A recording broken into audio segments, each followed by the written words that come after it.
വരാനിരിക്കുന്ന ഹജ്ജ് കർമ്മത്തിനെത്തുന്ന വിദേശ തീർത്ഥാടകർക്കുള്ള ഹജ്ജ് വിസ ഞായറാഴ്ച മുതൽ നൽകി തുടങ്ങുമെന്ന് അധികൃതർ വ്യക്തമാക്കി. മുൻ വർഷങ്ങളിൽ നിന്നും വ്യത്യസ്തമായി ഇത്തവണ നേരത്തെയാണ് ഹജ്ജ് വിസ വിതരണം ചെയ്യുന്നത്.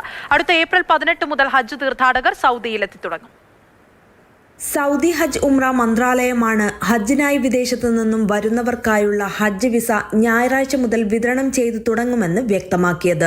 സൗദി അറേബ്യയുടെ വിഷൻ 2030 പ്രകാരം സേവന സന്നദ്ധത വർദ്ധിപ്പിക്കാനും തീർത്ഥാടകരുടെ സുഖസൗകര്യങ്ങൾ ഉറപ്പാക്കാനുമുള്ള സമഗ്ര പദ്ധതിയുടെ ഭാഗമായാണ് ഇത്തവണ നേരത്തെ തന്നെ ഹജ്ജ് വിസകൾ നൽകി തുടങ്ങുന്നത്. ഹജ്ജ് ചടങ്ങുകൾ ആരംഭിക്കുന്നതിന് ഏകദേശം 4 മാസം സമയം അവശേഷിക്കുന്നുണ്ട്. ഹജ്ജ് വിസ വിതരണം മാർച്ച് മാസത്തോടെ പൂർത്തിയാക്കുകയാണ് ലക്ഷ്യമിടുന്നത്. ഇതോടെ തീർത്ഥാടകർക്കുള്ള പ്രീ അറൈവൽ ഡാറ്റ എൻട്രി പൂർത്തിയാക്കാനാകും.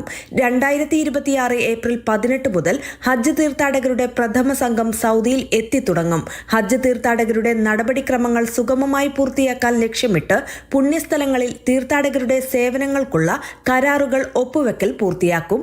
താമസ ഗതാഗത കരാറുകൾക്കുള്ള അംഗീകാരവും പൂർത്തിയാക്കും. കൂടാതെ ഹജ്ജ് കർമ്മം നടക്കുന്ന സ്ഥലങ്ങളിൽ ഹാജിമാർക്ക് കഴിയാനുള്ള തമ്പുകൾ തയ്യാറാക്കുകയും അനുവദിക്കുകയും ചെയ്യും.